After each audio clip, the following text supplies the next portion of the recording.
есть предложение дать слово кандидату на должность председателя Государственного собрания Илтумен Иванову Александру Игнатьевичу. Пожалуйста.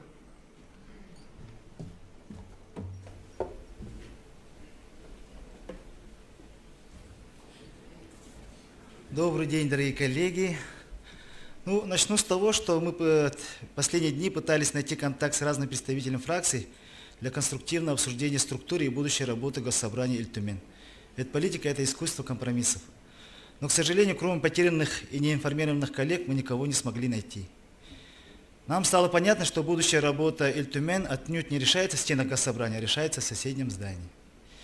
К сожалению, последние годы наш Иль-Тюмень, вопреки Конституции и законам, потерял свою самостоятельность и фактически превратился в один из департаментов администрации главы и правительства. Все важные вопросы решаются в согласии исполнительной власти республики, иногда в ущерб интересам жителей республики. Напомню, что согласно пункту 1 статьи 3 Конституции Республики Саха-Якутия, государственная власть в Республике Саха-Якутия действует в соответствии с принципами разделения и равновесия законодательной, исполнительной, судебной властей. Ни для кого не секрет, что огромный авторитет и самодостаточность Иль-Тюмень потерял как раз во время 6-го созыва депутатов, о чем сами депутаты перед народом республики признались. И произошло это после назначения нового председателя Госсобрания в 2021 году. Когда было озвучено в СМИ будущее руководство Иль-Тюмень, всей республике стало понятно, что власть в республике не то что хотят что-то конструктивное менять в работе Иль-Тюмень, а наоборот пошли на монополизацию и бескомпромиссную узурпацию власти. Председательство Еремеева Алексея Ильича, как показывает практика, ничего кроме потери самостоятельности в Иль-Тюмень и повтора судьбы 6-го созыва нашей республики не даст. Ведь немало из избранных народных депутатов самодостаточных и авторитетных людей. Например, Колодезников Алексей Засимович с его организованностью и эффективностью, Григорьева Антонина Афанасьевна с ее глубокой мудростью и грамотностью, Паскачин Владимир Семенович дал бы Иль-Тюмень восстановить свой былой авторитет и народность, и таких личностей среди нас много.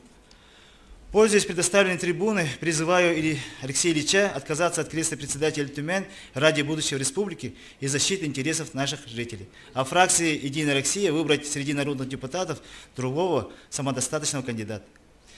Дорогие друзья, у некоторых наших коллег, работающих не первый созыв, считаю, складывается опасная иллюзия, что Госсобрание республики является чуть ли не их частной конторой.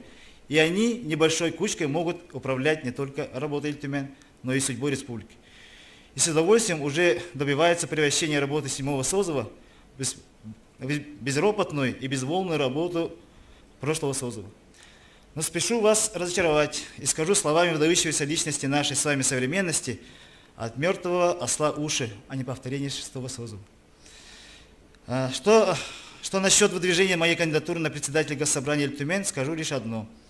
Если проголосуете за мою кандидатуру, во-первых, будет равноправие среди всех депутатов, не будет деления депутатов на партии или по стажу работы, наоборот, будет уделено особое внимание вновь избранным депутатам. Нас будет объединять лишь одна цель – процветание нашей республики и улучшение жизни нашего народа. Во-вторых, мы вернем самостоятельность и авторитет Иль-Тюмень, проведем работу в строгом соответствии с Конституцией Республики Саха-Якутия. В-третьих, жестко, но справедливо будем контролировать деятельность исполнительных органов власти республики, в том числе эффективность использования бюджетных средств, качество работы министерств и ведомств, увеличение дохода республики, и так далее. И, наконец, в-четвертых, мы станем самым близким народу республики созывом, верой и правдой будем защищать интересы наших жителей на любом уровне. Я уверен, что среди нас есть много настоящих патриотов, которые действительно болеют за нашу любимую республику, а меркантильные и безвольные у нас в меньшинстве. Уважаемые коллеги, спасибо за внимание. Всего доброго. Спасибо.